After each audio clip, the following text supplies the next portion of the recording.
जय श्री राम सभी भक्तजनों को। तो कथा की ओर बढ़ने से पहले सभी भक्तजनों को रिक्वेस्ट है कि आप प्लीज़ मेरे चैनल को सब्सक्राइब कीजिए, वीडियो को लाइक शेयर कीजिए ताकि हमारे हनुमान प्रभु का, श्री राम सीता मैया का और श्री राम भगवान का ज़्यादा से ज़्यादा गुणगान हो। तो चलते हैं कथा की ओर। तब सुमंत्र रावले राजमहल में गए, पर महल को भयानक देखकर वे जाते हुए डर रहे हैं। ऐसा लगता है मानो दौड़कर काट खाएगा। उसकी ओर देखा भी नहीं जाता, मानो विपत्ति और विषाद ने वहां डेरा डाल दिया हो। पूछने पर कोई जवाब नहीं देता। वे उस महल में गए जहां राजा और केकई थे।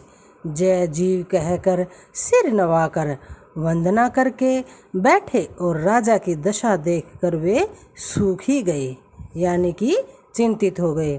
देखा कि राजा सोच से व्याकुल है और चेहरे का रंग उड़ गया है। जमीन पर ऐसे पड़े हैं मानो कमल जड़ छोड़कर पड़ा हो। मंत्री डर के मारे कुछ पूछ ही नहीं सकते। तब अशुभ से भरी हुई और शुभ से विहीन केकई बोली, राजा को रात भर नींद नहीं आई। इसका कारण जगदीश्वर ही जाने। इन्होंने राम राम रट कर सवेरा कर दिया, परंतु इसका भेद राजा कुछ भी नहीं बतलाते। तुम जल्दी राम को बुला लाओ, तब आकर समाचार पूछना। राजा का रुख जानकर सुमंत्र जी चल पड़े। समझ गए कि रानी ने कुछ कुचाल की है। सुमंत्र सोच से व्याकुल है। रास्ते पर पैर ही नहीं पड़ता, आगे बढ़ा नहीं जाता। सोचते हैं कि राम जी को बुलाकर राजा क्या कहेंगे। किसी तरह हृदय में धीरज धर कर वे द्वार पर गए। सब लोग उनको मन मारे यानी कि उदास देखकर पूछने लग जाते हैं। सब लोगों का समाधान करके किसी तरह समझा बुझा कर सुमंत्र वहां गए जहां सूर्य कुल के तिलक श्री रामचंद्र जी थे। श्री रामचंद्र जी ने सुमंत्र को आते देखा तो पिता के समान समझकर उनका बहुत आदर किया। श्री रामचंद्र जी के मुख को देखकर और राजा की आज्ञा सुनकर वे रघुकुल के दीपक श्री रामचंद्र जी को अपने साथ ले आ चले। श्री रामचंद्र जी संतरी के साथ बुरी तरह से जा रहे हैं। यह देखकर लोग जहाँ तहाँ विषाद कर रहे हैं। रघुवंश मणि श्री रामचंद्र जी ने जाकर देखा कि राजा अत्यंत ही बुरी हालत में पड़े हैं, मानो सिंहनी को देखकर कोई बूढ़ा गजराज सहम कर गिर पड़ा हो। राजा के होठ सूख रहे हैं और सारा शरीर जल रहा है, मानो मणि के बिना सांप दुखी हो रहा हो। पास ही क्रोध से भरी केकई को देखा तो मानो साक्षात मृत्यु ही बैठी हो, राजा के जीवन की अंतिम घड़ियां गिन रही हो। श्री रामचंद्र जी का स्वभाव कोमल और करुणामय है। उन्होंने अपने जीवन में पहली बार यह दुख देखा। इससे पहले कभी उन्होंने दुख सुना भी ना था। तो भी समय का विचार करके हृदय में धीरज धर कर उन्होंने मीठे वचनों से माता केकई से पूछा, हे माता, मुझे पिताजी के दुख का कारण कहो ताकि जिससे उनका दुख दूर हो सके। वह यत्न किया जाए। केकई ने कहा, हे राम सुनो, सारा कारण यही है कि तुम राजा का तुम पर बहुत स्नेह है। इन्होंने मुझे 2 वरदान देने को कहा था। मुझे जो कुछ अच्छा लगा मैंने वही मांग लिया। उसे सुनकर राजा के हृदय में सोच हो गया, क्योंकि ये तुम्हारा संकोच नहीं छोड़ सकते।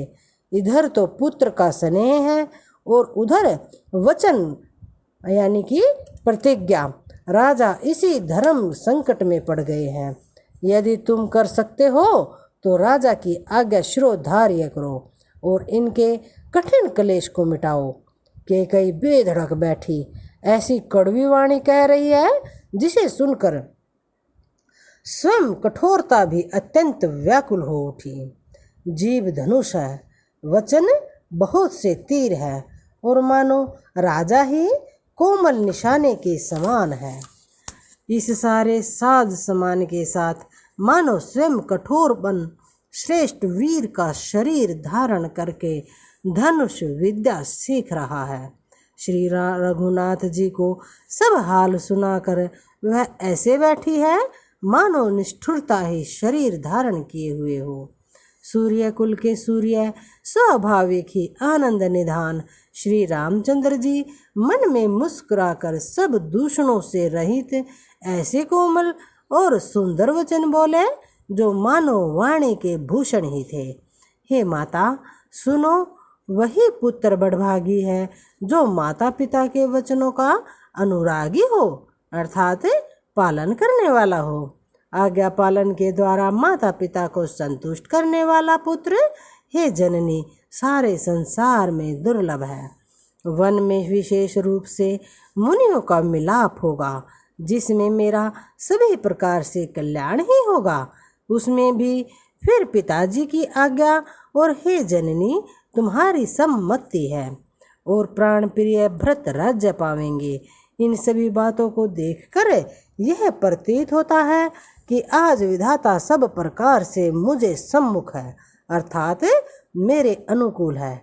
यदि ऐसे काम के लिए भी मैं वन को ना जाऊं तो मूर्खों के समाज में सबसे पहले मेरी ही गिनती करनी चाहिए।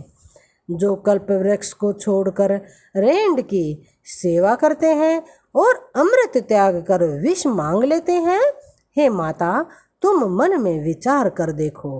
हे महामूर्ख भी ऐसा मौका पाकर कभी नहीं चूकेंगे। हे माता मुझे एक ही दुख विशेष रूप से हो रहा है, वह महाराज को अत्यंत व्याकुल देखकर। इस थोड़ी सी बात के लिए ही पिताजी को इतना भारी दुख हो। हे माता मुझे इस बात पर विश्वास नहीं होता, क्योंकि महाराज तो बड़े ही धीर और गुणों के अथाह समुंदर हैं।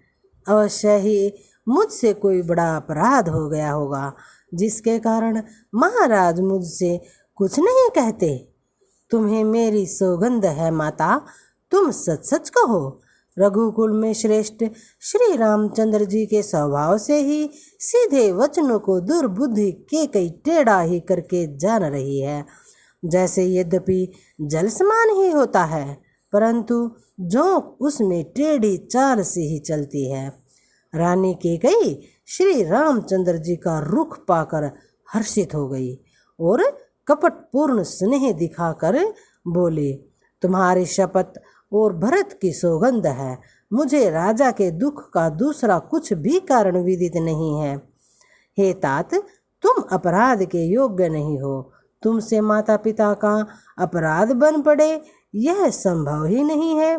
तुम तो माता पिता और भाइयों को सुख देने वाले हो। हे राम तुम जो कुछ भी कह रहे हो वह सब सत्य है। तुम पिता माता के वचनों के पालन में तत्पर हो। मैं तुम्हारी बलिहारी जाती हूँ।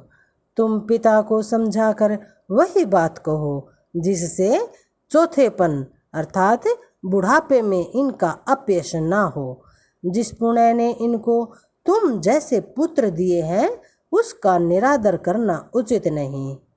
कैकेयी के बुरे मुख में ये शुभ वचन कैसे लगते हैं जैसे मगध देश में गया आदिक तीर्थ।